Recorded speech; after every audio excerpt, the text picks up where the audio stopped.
لماوکان رابرد دا من ویدیو کم دروست کرد که چون دراوکان ل اکسچنج اوکیک سوا نقل تراسوالیتی بکن. هر وکوی بینن که ویدیوی نو بشی ششم بو. بلام دیاره زور کسلیه و زور کسل برادران چون که موبایلی بکار دینن و کمی بوان سخت بو که به موبایل ام کاری انجام بدن چون که لناو ام ویدیو ادامن به سیستم واتا کمپیوتر کارکم انجام داوه و لناو ویدیو کشم به بود که به همان شیوه که به سیستم انجام داره بو موبایلیش زور آسانه که به همان شیوه انجامی بدن. بلام دیاره زور کس لهوران کشان هبو لگل موبایل که چون دراوکان لأوکیک سوا نقلی تراسوالیتی بکن. بیناری هم ویدیوی منطقه کوتاهی ویدیو که به پیش میخم چون که به آسان ترین شیوه بو ایوه شرحم کرده که چون دراوکان لأوکیک سوا نقلی تراسوالیتی بکن.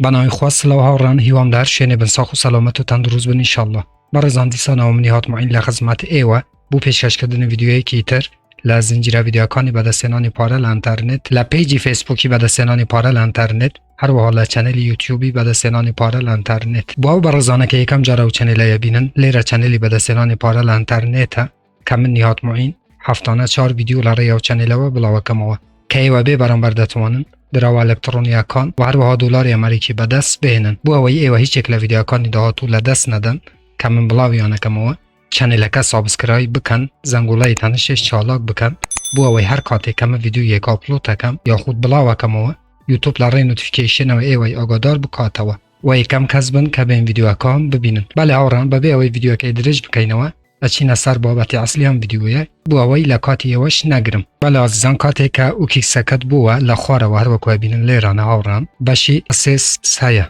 لیرانه کلیک کی لسر و چیتا سر فاندینگ باشی فاندینگ لیرانه هاوران هر وکو بینن بو نمونه به ویدیو اتوی راب کشی کلیک لسر یکیت لخواره و هر وکو بینن بیزرو هیا کلیک لسر یکیت لیرانه 3 خانه بینن 4 خانه عزیزان لخانه یکم هر وکو بینن که سلیکت نتورک هیا لسر و نتورک کت اکیتا BSC هر وکو بینن لسر و گورا لخانه دوهم ادرسی تراسوالیت دینی لیرانه دانی لخانه سیامیش هر به همان شوه همان ادرس دانی لیرانه اول هیا لخانه 4 برزان اتوی چند بی بیدوجی راف کشی یا به دست یا نوسیت یانش اولکیت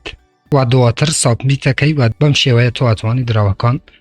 لسر موبایل و لتراسوالیت و نقلی لأوکیک سوا نقلی تراسوالیتی بکید. یادارم ام ویدیوش بویا بسود بوبه هر رخنه کامن پساره که بو لجر ویدیویا لچنل یوتیوبم بنووسن من بچه‌وان جوابتان دادم تا ویدیو یکیتر وبسایت یکیتر اپ یکیتر و هر وها برنامه یکیتر هموتان بخوای گورس برم و یار و پناه ای و بیت خواتان لگر